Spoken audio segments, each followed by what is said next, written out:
이사야서 11장 1절에서 16절 말씀을 교독합니다. 이새의 줄기에서 한 싹이 나며 그 뿌리에서 한 가지가 나서 결실할 것이요 그의 위에 여호와의 영 곧 지혜와 총명의 영이요 모략과 재능의 영이요 지식과 여호와를 경외하는 영이 강림하시리니 그가 여호와를 경외함으로 즐거움을 삼을 것이며 그의 눈에 보이는 대로 심판하지 아니하며 그의 귀에 들리는 대로 판단하지 아니하며 공의로 가난한 자를 심판하며 정직으로 세상의 겸손한 자를 판단할 것이며 그의 입의 막대기로 세상을 치며 그의 입술의 기운으로 악인을 죽일 것이며 공의로 그의 허리띠를 삼으며 성실로 그의 몸에 띠를 삼으리라. 그때의 이리가 어린 양과 함께 살며 표범이 어린 염소와 함께 누우며 송아지와 어린 사자와 살찐 짐승이 함께 있어 어린아이에게 끌리며 암수와 곰이 함께 먹으며 그것들의 새끼가 함께 엎드리며 사자가 소처럼 풀을 먹을 것이며 젖 먹는 아이가 독사의 구멍에 장난하며 젖된 어린아이가 독사의 굴에 손을 넣을 것이라. 내 거룩한 산 모든 곳에서 해됨도 없고 상함도 없을 것이니 이는 물이 바다를 덮음같이 여호와를 아는 지식이 세상에 충만할 것임이니라. 그날에 이새의 뿌리에서 한 싹이 나서 만민의 기치로 설 것이요 열방이 그에게로 돌아오리니 그가 거한 곳이 영화로우리라. 그날에 주께서 다시 그의 손을 펴사 그의 남은 백성을 아스루와 애굽과 바드로스와 구스와 엘람과 시날과 하맛과 바다 섬들에서 돌아오게 하실 것이라.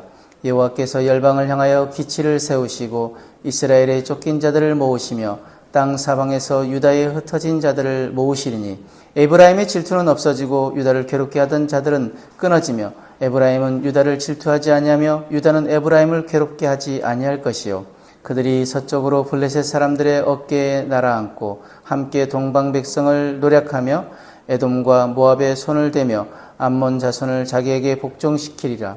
여호와께서 애굽 해만을 말리시고 그의 손을 유브라데 하수 위에 흔들어 뜨거운 바람을 일으켜 그 하수를 쳐 7갈래로 나누어 신을 신고 건너가게 하실 것이라. 그의 남아있는 백성 곧 아수르에서 남은 자들을 위하여 큰 길이 있게 하시되 이스라엘이 애굽 땅에서 나오던 날과 같게 하시리라. 사람들은 흔히 아는 것이 힘이다라고 말합니다.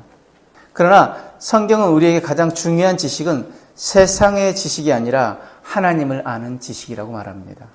이사야가 이 말씀을 전할 당시 유다는 그 미래가 매우 어두웠습니다. 강대국의 위협 속에서 다윗 왕조마저 끊어질 것처럼 보였습니다. 모든 것이 끝난 것 같은 상황이었습니다. 하지만 하나님은 절망 속에서도 새로운 희망을 말씀하십니다. 오늘 본문은 하나님께서 보내실 메시아를 통해 이루어질 하나님의 나라를 보여줍니다. 그리고 그 나라의 중심에는 여호와를 아는 지식이 있습니다. 오늘 말씀을 통해 하나님께서 어떤 나라를 이루시며 그 나라를 살아가는 우리의 모습은 어떠해야 하는지 함께 묵상하기를 원합니다. 먼저 1절에 이새의 줄기에서 한 싹이 나며 라고 말씀을 시작합니다.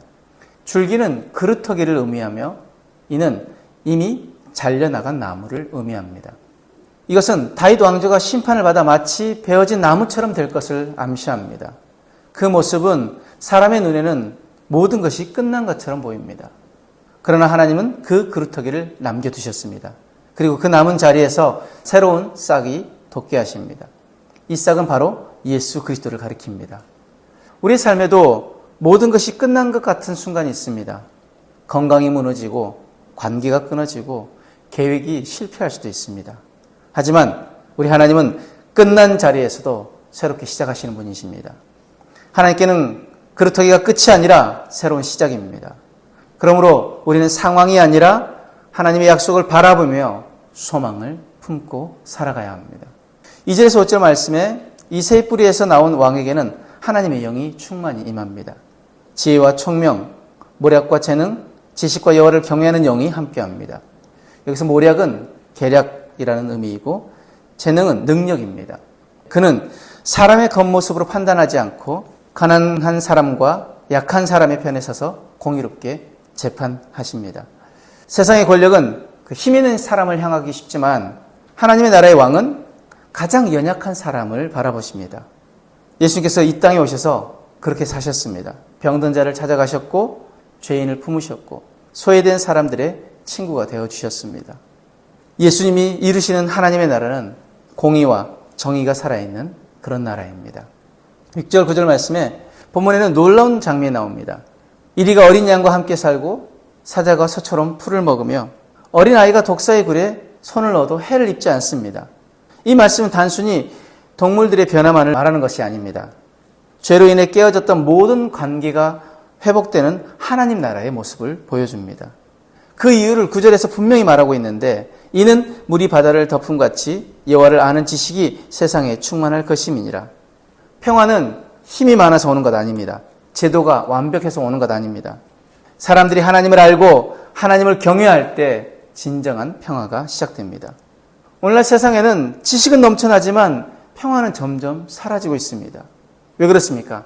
하나님을 아는 지식이 부족하기 때문입니다. 하나님을 아는 지식이 있는 사람은 먼저 용서하고 먼저 화해하며 먼저 사랑하는 사람이 됩니다. 그래서 성도는 어디를 가든지 평화를 만드는 사람이어야 합니다.